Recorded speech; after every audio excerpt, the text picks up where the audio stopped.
대속죄일과 부활의 기쁨이라는 제목으로 하나님 말씀 전하겠습니다. 레위기는 16장, 17장이 대속죄일의 피를 중심으로 해서 전반부는 5대 제사를 통해 하나님께 나아가는 법, 후반부는 7대 절기를 통해 하나님과 동행하는 법을 말씀합니다. 레위기 정상 꼭대기에 16장, 17장 대속죄일의 피가 있고 거기서부터 속죄의 피가 레위기 전체를 그 속죄의 피로 덮고 있는 그런 구조를 가지고 있죠. 이것을 모세의 오경으로 확대해도 마찬가지입니다. 모세 오경의 중심에 레위기가 있고 그 레위기 중심에 대속죄일의 피가 있고 그 대속죄일의 피가 모세 오경 전체로 흐르고 있습니다. 그래서 창세기에서는 에덴 동산에서 그들의 수치를 가리웠던 가죽옷이 있었고 출애굽기에서는 유월절과 어린 양의 피가 있었습니다. 레위기서에서는 대속죄일의 속죄피로 드려지는 속죄양과 아사셀 염소가 있었고요. 민수기서에는 장대에서 달린 노뱀이 있었습니다. 모든 죄를 다 짊어지시고 가장 추악한 죄인의 모습으로 달리신 예수님의 모습이죠. 또 신명기서에서는 나무에 달린 자는 하나님의 저주를 받았다는 말씀이 있습니다. 우리를 대신하여 예수님이 대신 저주받으시고 피 흘리심으로써 우리에게 구원의 은혜를 주신 것이죠.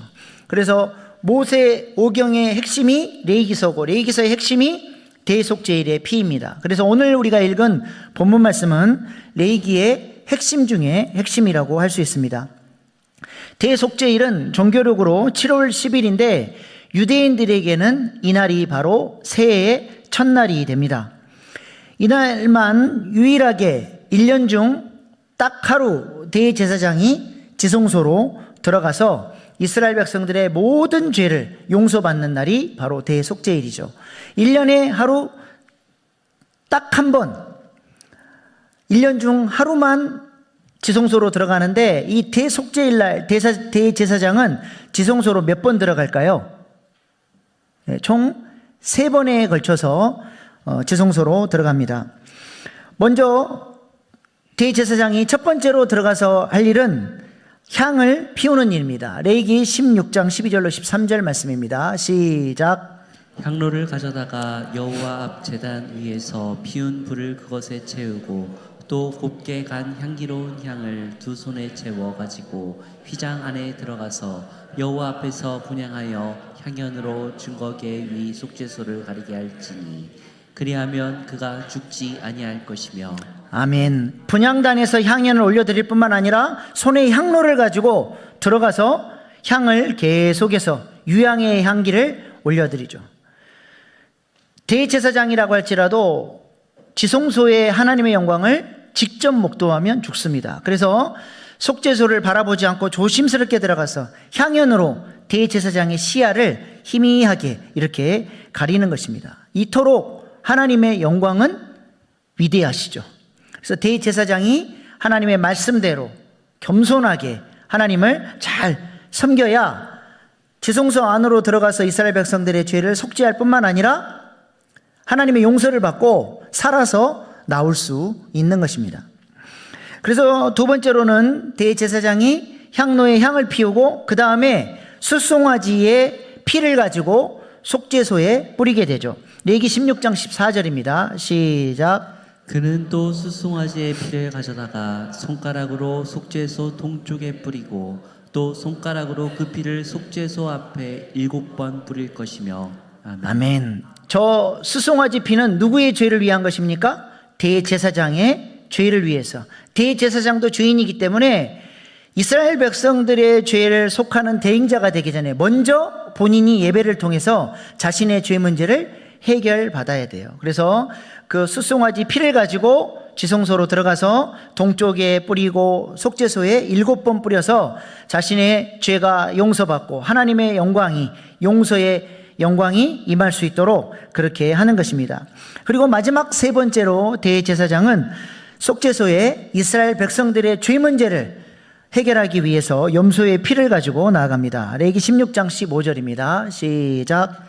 또 백성을 위한 속죄 육수를 잡아 그 피를 가지고 휘장 안에 들어가서 그 숫송아지 피로 행함같이 그 피로 행하여 속죄소 위와 속죄소 앞에 뿌릴지니. 아멘. 아멘. 예, 대속죄일 날은 염소 2마리가 준비가 됩니다. 제비를 뽑아서 한 마리는 속죄제사용으로, 한 마리는 아사셀 광야로 내보내게 되죠. 그 염소의 피를 가지고 이스라엘 백성들의 모든 죄를 속하기 위하여 대제사장은 3번째로 지성소로 들어가서 자신이 속죄의 피를 뿌렸던 것과 동일하게 이스라엘 백성들을 위해서 피를 뿌리게 되죠. 들어가는 것도 중요하지만 나오는 것도 중요하다 말씀을 드렸습니다.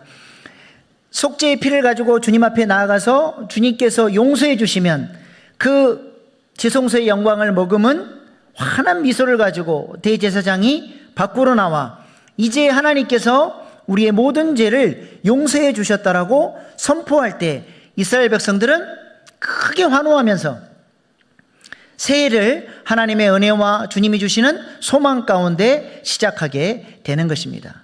대제사장이 지성소로 그들의 죄를 가지고 들어갔는데 평상시보다 좀 늦어지면 온 백성들의 관심이 어디로 가 있어요?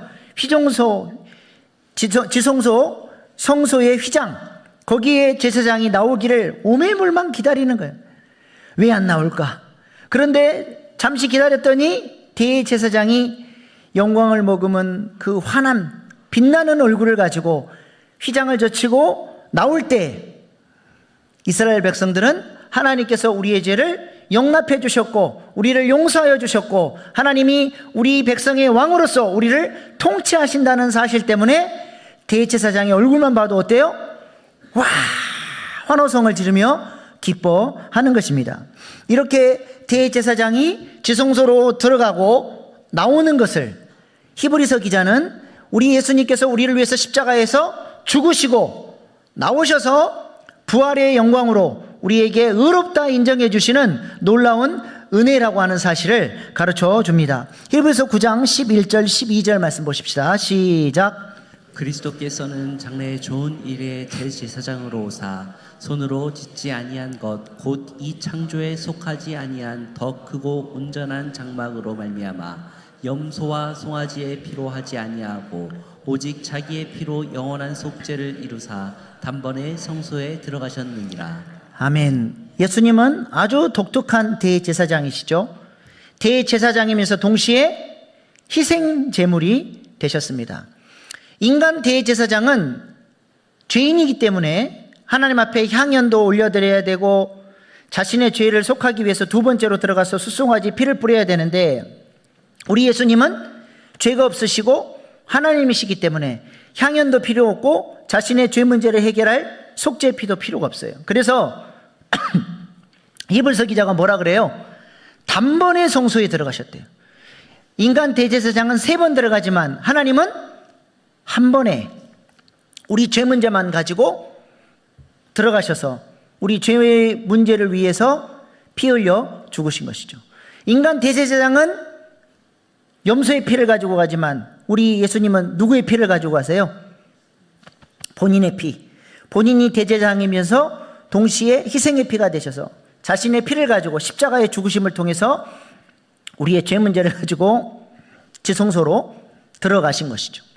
그리고 그걸로 끝나버렸으면 우리의 죄 문제가 해결이 안 될 텐데 대제사장이 환한 얼굴로 다시 나왔던 것처럼 우리 예수님께서 죄와 사망 권세를 이기시고 부활하셔서 내가 승리했다, 평안하라 말씀하시며 우리에게 죄와 사망 권세를 이기시는 놀라운 승리를 선포해 준 줄로 믿습니다. 예수님이 이렇게 십자가에서 죽으시고 부활하심으로써 우리의 구원을 완성해 주셨고 우리에게 의롭다 말씀해 주셨습니다. 이것이 부활의 의미죠. 로마서 4장 25절 말씀 보십시다. 시작. 예수는 우리가 범죄한 것 때문에 내줌이 되고 또한 우리를 의롭다 하시기 위하여 살아나셨느니라. 아멘. 아멘. 예수님이 우리의 범죄 때문에 십자가의 희생의 양으로 어린 양으로 내어주셨고 우리를 의롭다 하시기 위해서 어떻게 하셨어요? 부활을 통해서 다시 살아나셨다는 것이죠. 또 고린도전서 15장 17절 말씀 보십시다. 시작. 너희도 믿음이 헛되고 너희가 여전히 죄 가운데 있을 것이요. 아멘. 우리의 구원이 십자가에서 시작이 되고 부활을 통해서 완성이 되었다는 것입니다. 대제사장이 나오기를 오매불망 기다렸던 백성들이 대제사장이 나왔을 때 그들의 속죄의 은혜, 의롭다 인정을 받고 환호성을 지르며 기뻐했던 것처럼 우리 예수님께서 십자가에 죽으시고 부활하셔서 우리에게 이 승리를 선포한 날, 죄와 사망 권세를 이기셨다라고 승리를 선포하는 이 부활주일이 우리에게는 참으로 기쁘고 복된 날이 되는 줄로 믿습니다. 이 시간 옆에 계신 분들에게 예수님 부활하셨습니다 인사 한번 하세요. 네, 감격스러운 표정으로 내가 대제사장이라는 마음으로 얼굴에 환한 미소와 영광의 빛을 담아서 다시 한번 예수님 부활하셨습니다 인사 한번 하십시오. 네, 그 말을 들으면 어떻게 해야 돼요? 예수님 부활하셨습니다 하면 와 해야죠. 예, 제가 다시 한번 하겠습니다. 예수님 부활하셨습니다. 와! 예, 하나님께서 예수님의 부활을 통해서 죄와 사망 권세를 이기신 줄로 믿습니다. 예수님의 승리가 곧 우리의 승리인 줄로 믿습니다. 이렇게 부활의 능력, 부활의 승리를 경험한 사람은 이제 어떻게 살아야 되나요? 대속죄일에 이 은혜를 경험하고 지성소에서 나온 대제사장은 세 가지 일을 해요. 첫 번째로 지성소에 나온 제사장은 번제단 뿔에 그 속죄의 피를 바릅니다. 레위기 16장 18절 말씀입니다. 시작. 그는 여호와 앞 제단으로 나와서 그것을 위하여 속죄할지니 곧 그 수송아지의 피와 염소의 피를 가져다가 제단 귀퉁이의 뿔들에 바르고. 아멘. 번제단 뿔에 피를 발라요. 우리 레위기 말씀 사경할 때 번제단 뿔이 뭘 의미한다 그랬어요? 권세, 능력, 승리, 이것을 의미합니다. 예수님께서 부활하셔서 우리에게 이 구원의 능력, 자녀의 권세, 승리의 권세를 주신 줄로 믿습니다. 구약시대에는 눈에는 눈, 이에는 이, 이걸 동해의 보복법이라 그래요.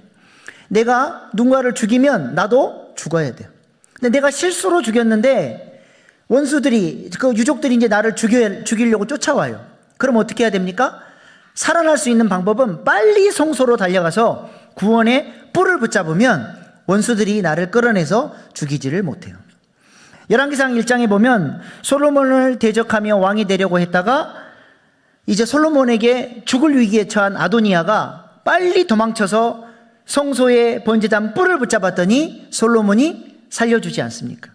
이 뿔은 권세를 의미해요. 마귀가 요한계시록에 보니까 10분을 달린 권세자로 등장합니다. 이 세상에서 죄와 사망 권세를 가지고 다스리고 많은 사람들을 슬픔과 고통 가운데로 끌고 가는 존재가 마귀죠. 그러나 우리는 그 마귀의 권세 아래 굴복하지 않습니다. 왜 그렇습니까? 예수님의 부활 승리로 말미암아 우리는 구원의 뿔 되시는 예수님을 붙잡았기 때문인 줄로 믿습니다. 원수가 우리를 어떻게 할 수 없다는 거예요. 이것이 부활의 능력이에요. 몸이 아프십니까? 구원의 뿔을 붙잡으시기 바랍니다. 관계에 어려움이 있으십니까? 구원의 뿔 대신 예수님을 붙잡으시기 바랍니다. 경제에 문제가 있으십니까? 부활하신 예수님을 붙잡을 때 하나님께서 우리에게 승리 주시고 구원의 능력 가운데 살아가시도록 하나님께서 붙들어 주시리라 믿습니다. 우리가 어려운 문제가 있을 때마다 레위기 말씀 사경할 때 뭐 하라 그랬어요? 백업 기도로 올려드리라고 말씀드렸죠. 우리의 모든 문제를 주님의 번제단 위에 올려드리면 십자가의 은혜로 우리를 안아주시고 놀라운 신적 교환의 은혜를 통해서 8가지 약속된 놀라운 복이 우리 가운데 부어지는 줄로 믿습니다. 반복해서 믿음을 가지고 우리가 백업 기도할 때 구원의 뿔 대신 예수님께서 우리를 붙들어 주시리라 믿습니다. 두 번째로 아사셀 염소를 광야로 내보냅니다. 레위기 16장 21절 말씀입니다. 시작. 아론은 그의 두 손으로 살아있는 염소의 머리에 안수하여 이스라엘 자손의 모든 불의와 그 범한 모든 죄를 아뢰고 그 죄를 염소의 머리에 두어 미리 정한 사람에게 맡겨 광야로 보낼지니. 아멘. 대제사장은 제비 뽑아서 아사셀 염소로 선택된 염소에게 뭐합니까? 두 손으로 머리에 안수해요. 사진 보여주세요. 안수. 이건 뭐예요? 이스라엘의 모든 죄를 이 양에게로 전가시켜요. 그리고 광야로 데리고 가서 풀어줘 버립니다. 그러면 헤매다가 짐승에 잡혀먹든지 낭떠러리에 떨어 죽든지 굶어 죽든지 저 양은 심판받아 죽게 되는 것이죠. 왜 아사셀에게 저 염소를 보내야 됩니까? 아사셀은 유대인들은 마귀라고 불러요. 이 아사셀의 뜻이 뭐냐면 쫓겨난 귀신, 추방당한 악령이라는 그런 뜻입니다. 이 마귀에게 하나님께서 보여주시는 거예요. 내가 이렇게 공의로 값을 지불했다는 사실을 보여주는 것이죠. 그래서 두 마리 염소 중에 속죄제로 드려진 염소는 하나님의 사랑과 은혜를 보여주고 아사셀 염소는 하나님의 공의를 보여주는 거예요. 이미 죄값이 다 지불됐다는 거예요. 마귀는 우리를 계속해서 참소하고 정죄하죠. 너희는 죄값으로 죽어야 된다. 너희는 죄인이다. 계속 공격할 때 우리는 이 부활하신 예수님이 우리에게 의롭다 인정해 주셨고 죄값을 지불해 주신 이 공의를 붙들고 나아가야 할 줄로 믿습니다. 마귀가 공격할 때마다 예수님이 죄값을 지불해 주셨다. 나는 의롭고 존귀한 존재다. 사탄 마귀를 잘라내고 부활의 능력 가운데 승리하며 살아야 할 줄로 믿습니다. 마지막으로 이러한 은혜를 경험한 대제사장과 이스라엘 백성들은 번제로 하나님께 영광을 올려드립니다. 레위기 16장 24절입니다. 시작. 거룩한 곳에서 물로 그의 몸을 씻고 자기 옷을 입고 나와서 거기 번제와 백성의 번제를 드려 자기와 백성을 위하여 속죄하고. 아멘. 속죄제의 은혜를 경험한 사람, 부활의 능력을 경험한 사람은 이제 어떻게 살아야 돼요? 은혜만 받고 땡이 아니라 그 은혜 안에는 뭐가 담겨 있습니까? 우리를 향한 부르심, 사명이 담겨 있는 거예요. 그래서 그 은혜를 받은 사람은 속죄제와 속건제를 통해서 죄 용서 받은 사람은 이제 마땅히 번제, 소제, 화목제의 헌신의 제사, 영광의 제사로 하나님 앞에 향기로운 냄새의 향연을 올려드리는 예배자의 삶으로 나아가야 한다는 것이죠. 이게 황금사슬로 엮여져 있는 거예요.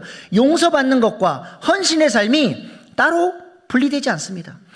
진짜로 용서받은 사람, 진짜로 부활의 능력을 경험한 사람은 자발적인 헌신으로 주님을 위해서 번제로 하나님이 내 삶의 왕이십니다. 내가 온전한 헌신으로 주님께 나아가겠습니다. 이것이 자연스럽게 열매로 나오게 된다는 것이죠.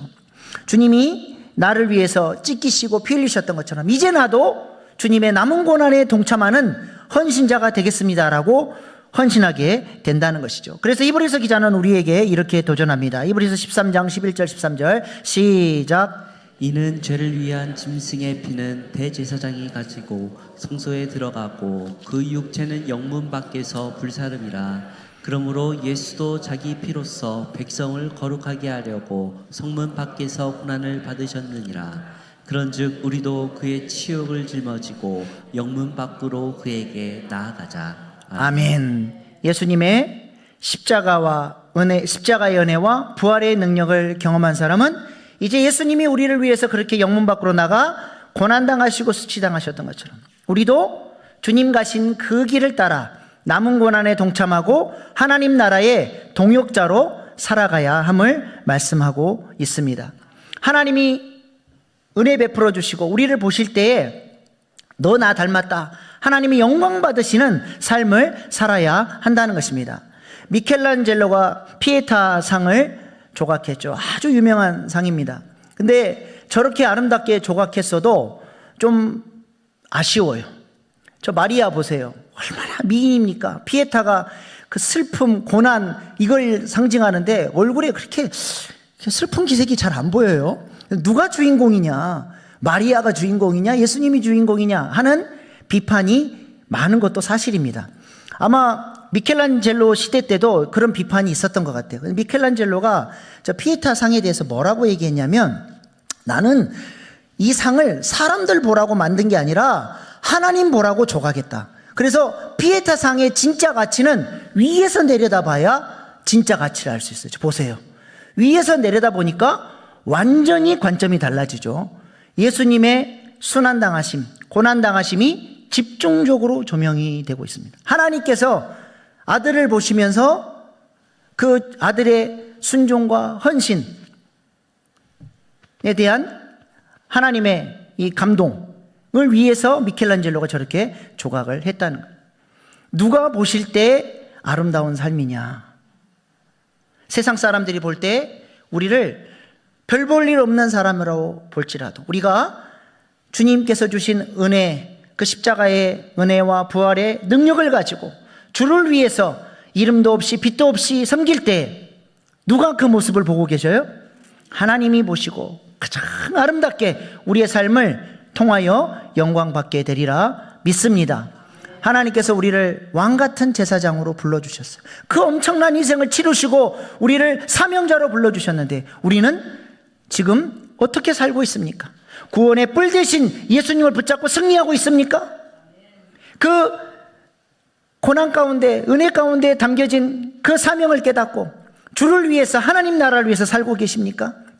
주님이 보실 때 영광 받으시는 그 부활의 능력을 소유하고 승리하며 살아가는 저와 여러분 될 수 있기를 소망합니다. 기도하시겠습니다. 우리의 구원은 십자가에서 시작이 되어 부활로 완성이 됩니다.